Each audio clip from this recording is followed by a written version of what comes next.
क्या आप कभी टाइम में पीछे जाकर अपनी कोई गलती सुधारना चाहते हैं, या फ्यूचर में झांक कर यह जानना चाहते हैं कि आपकी किस्मत में क्या लिखा है?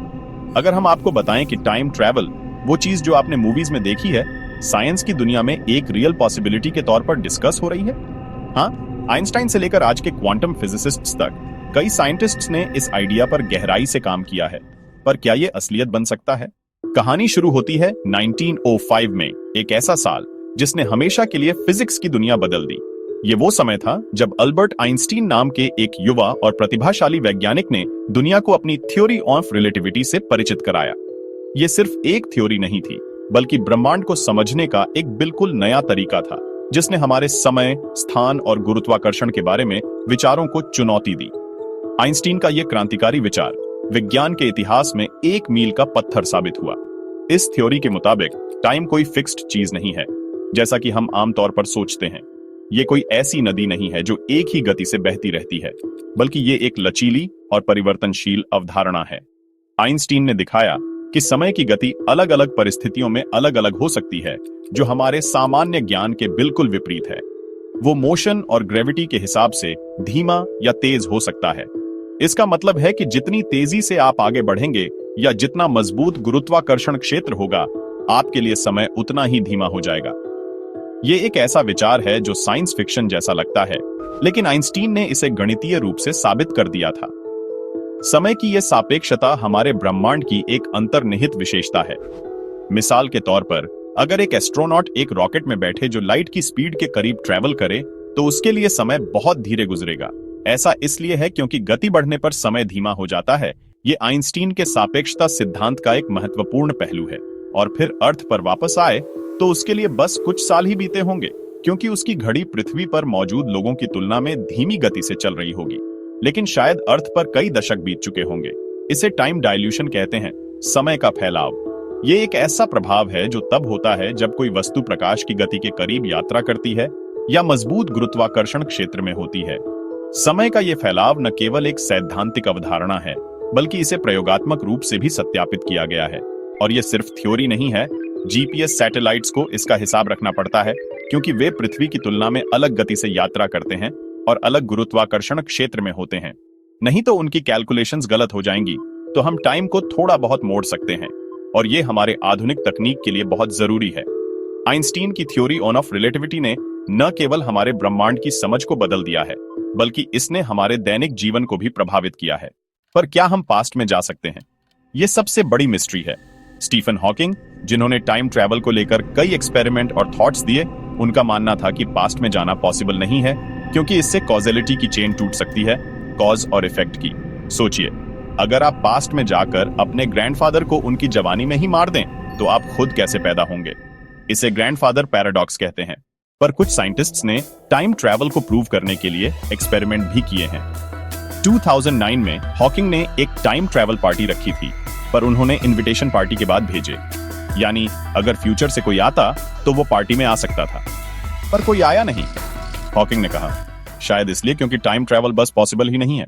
क्वांटम फिजिक्स की दुनिया में कहानी थोड़ी कॉम्प्लिकेटेड हो जाती है। ये वो रियल्म है जहां रियलिटी के रूल्स वो नहीं है जो हम अपनी एवरीडे लाइफ में देखते हैं। यहाँ पर पार्टिकल्स एक ही समय पर कई जगह हो सकते हैं, और कॉज और इफेक्ट का क्रम भी बदल सकता है। ये एक ऐसा यूनिवर्स है जो हमारी इंट्यूशन को चैलेंज करता है और हमें सोचने पर मजबूर करता है कि हम रियलिटी को कितना जानते हैं। यहाँ पर वर्म होल्स या टनल्स ऑफ टाइम जैसी बातें की जाती हैं। ये सिर्फ साइंस फिक्शन नहीं है, ये वो पॉसिबिलिटीज हैं जो आइंस्टाइन के थ्योरी ऑफ रिलेटिविटी ने हमारे लिए खोल दी है। वर्म होल्स थियोरेटिकली स्पेस और टाइम में शॉर्टकट्स हो सकते हैं, allowing us to travel vast distances in the blink of an eye. Imagine space-time में ऐसे टनल्स जो यूनिवर्स के दो दूर के हिस्सों को जोड़ सकते हैं, और शायद टाइम में भी दो अलग-अलग मोमेंट्स को। ये एक कॉस्मिक सबवे सिस्टम की तरह है, जहां आप एक पॉइंट से दूसरे पॉइंट पर इंस्टेंटली जा सकते हैं, चाहे वो पॉइंट्स कितने भी दूर क्यों ना हो। और अगर ये टनल्स टाइम में भी ट्रैवल कर सकते हैं, तो पास्ट और फ्यूचर के दरवाजे खुल सकते हैं। आइंस्टाइन और नेथन रोजन ने मिलकर आइंस्टाइन रोजन ब्रिज का आइडिया दिया था, जिसे हम आज वर्म होल्स कहते हैं। उन्होंने प्रपोज किया कि स्पेस टाइम में ऐसे ब्रिजेस एग्जिस्ट कर सकते हैं जो दो अलग अलग पॉइंट्स को कनेक्ट करते हैं। ये ब्रिजेस थियोरेटिकली हमें यूनिवर्स में ट्रैवल करने का एक नया तरीका दे सकते हैं, बिना लाइट की स्पीड से ट्रैवल किए।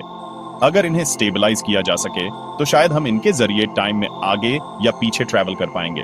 टाइम ट्रैवल, जो कभी सिर्फ एक फैंटेसी थी, अब साइंस की रीच में आ सकती है। Imagine visiting the past to witness historical events और travelling to the future to see what awaits us. पर प्रॉब्लम यह है कि ये वर्म होल्स तुरंत बंद हो जाते हैं।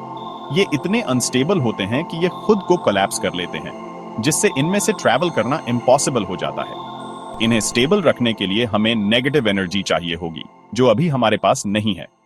नेगेटिव एनर्जी एक हाइपोथेटिकल फॉर्म ऑफ एनर्जी है जो नॉर्मल एनर्जी से ऑपोजिट प्रॉपर्टीज रखती है। ये वर्म होल के ग्रेविटी को काउंटरएक्ट कर सकती है, जिससे वो खुला रह सके। लेकिन नेगेटिव एनर्जी को क्रिएट करना और कंट्रोल करना एक बहुत बड़ी चैलेंज है, और ये अभी भी साइंस फिक्शन की रियलम में है। अब हम आते हैं एक ऐसी थ्योरी पर जो किसी साइंस फिक्शन फिल्म से कम नहीं है, सबसे मिस्टीरियस थ्योरी पर, मेनी वर्ल्ड्स इंटरप्रिटेशन। ये थ्योरी क्वांटम मैकेनिक्स की एक शाखा है और ये हमारे ब्रह्मांड के बारे में हमारी समझ को चुनौती देती है। क्या हो अगर हमारी रियलिटी वैसी नहीं है जैसी हम सोचते हैं? ये थ्योरी कहती है कि हर बार जब कोई डिसीजन लिया जाता है, चाहे वो कितना भी छोटा क्यों ना हो, तो यूनिवर्स 2 या उससे ज्यादा हिस्सों में बंट जाता है। हर एक पॉसिबल आउटकम के लिए एक नया यूनिवर्स बनता है। ये एक चौंकाने वाला विचार है ना?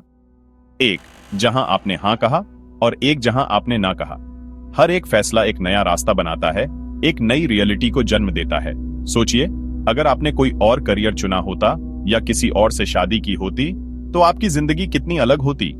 मैनी वर्ल्ड्स थ्योरी के हिसाब से वो जिंदगी कहीं और जी जा रही है, यानी हर चॉइस के लिए एक नया यूनिवर्स। ये सिर्फ बड़े फैसलों पर ही लागू नहीं होता, बल्कि हर छोटे छोटे फैसले पर भी लागू होता है।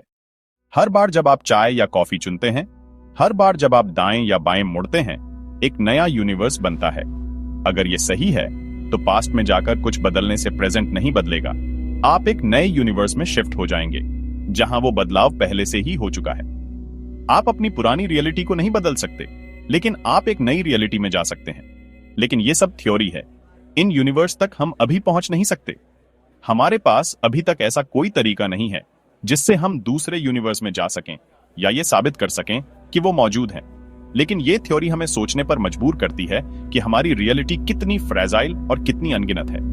ये हमें याद दिलाती है कि हर फैसले का महत्व है, क्योंकि हर फैसला एक नई दुनिया बना सकता है। साइंस की दुनिया में एक मिस्ट्री डिवाइस क्रोनोवाइजर को लेकर बहुत डिस्कशन हुआ है, जिसे एक वेटिकन प्रीस्ट ने बनाया था। ये डिवाइस पास्ट को देख सकता था, एक टेलीविजन की तरह। हालांकि कोई एविडेंस नहीं मिला और इसे कॉन्स्पिरेसी स्टोरीज में ही गिना गया। साइंटिस्ट्स 2 कैंप्स में डिवाइडेड हैं टाइम ट्रैवल की पॉसिबिलिटी को लेकर, एक जो इसे सिर्फ इमेजिनेशन मानता है और दूसरा जो मानता है कि एक दिन साइंस इतनी एडवांस्ड हो जाएगी कि हम टाइम को बेंड कर पाएंगे। नासा और CERN जैसे इंस्टीट्यूशंस इस डायरेक्शन में एक्सपेरिमेंट्स कर रहे हैं, स्पेशली हाई एनर्जी पार्टिकल्स और ब्लैक होल्स के अराउंड टाइम की स्पीड के बारे में। तो क्या टाइम ट्रैवल पॉसिबल है? अभी नहीं, लेकिन ये इम्पॉसिबल भी नहीं है। हमारे पास टेक्नोलॉजी, एनर्जी और समझ की कमी है, लेकिन जैसा कि हिस्ट्री विटनेस करती है, साइंस हर इम्पॉसिबल चीज को पॉसिबल बनाने की तरफ बढ़ती है। और जब वो दिन आएगा, कौन जानता है, आप और मैं ये वीडियो फिर से देख रहे होंगे, लेकिन किसी और टाइम में, शायद पास्ट में, या ऐसे फ्यूचर में जिसकी हमने आज बस कल्पना की है।